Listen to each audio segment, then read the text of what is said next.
L'Algérie qui se présentait avec un effectif assez renouvelé. Il y avait 7 nouveaux dans le groupe de Djamel Belmadi, mais ce sont des anciens qui se sont illustrés sur le premier but. La tête de Slimani sur la barre et c'est repris par Aïssa Mandi.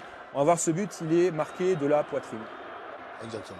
Ouais, c'est un but qui est sur un coup de pied arrêté. On voit le coup franc qui est tiré au deuxième poteau. On retrouve Slimani tout seul qui met la tête, ça rebondit sur la barre et Aïssa Mandi qui a bien suivi. Et on ne sait pas si c'est de l'épaule ou de la poitrine, mais le but est accordé et 1-0 pour l'Algérie. L'Algérie se met en difficulté sur un des rares ballons dans la surface de réparation, joué par l'Ouganda. On voit chez Rachid Ghezal qui lui remplaçait numériquement Riyad Mahrez qui n'a pas été convoqué pour ce rassemblement. La faute sur Aocho. Djamel Belmadi se disait peut-être que les vieux démons des derniers mois allaient ressurgir, mais c'est le gardien Mostafa Zegba qui va sauver l'Algérie sur ce penalty qui est parfaitement arrêté du pied. C'était le penalty frappé par Farouk Mia.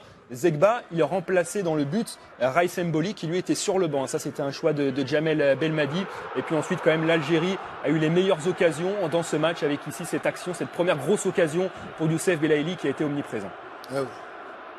Oui, on a vu l'Algérie qui a fait un très grand match avec Youssef Belaïli là sur cette action qui tente un retourné.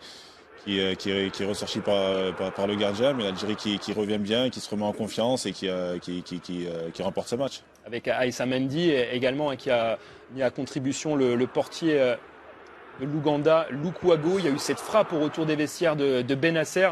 L'Algérie a largement dominé en termes de tir dans cette partie avec 15 tentatives contre 4 seulement pour l'Ouganda. Et puis Youssef Belaïli va définitivement sceller la victoire de l'Algérie avec ce rush en solitaire. C'est vrai qu'en l'absence de Riyad Mahrez, on a vu un Belaïli qui a pris quand même le contrôle du jeu. Oui, un Belaïli qui a pris le contrôle du jeu, qui était en pleine confiance. On le voit sur cet enchaînement. Il élimine 3, 4, 5 joueurs de l'équipe adverse et il finit par une frappe croisée qui va au fond des filets. C'est mérité par rapport à sa prestation. C'est l'Algérie qui reprend des ailes, qui se remet en confiance et c'est de bon augure pour la suite.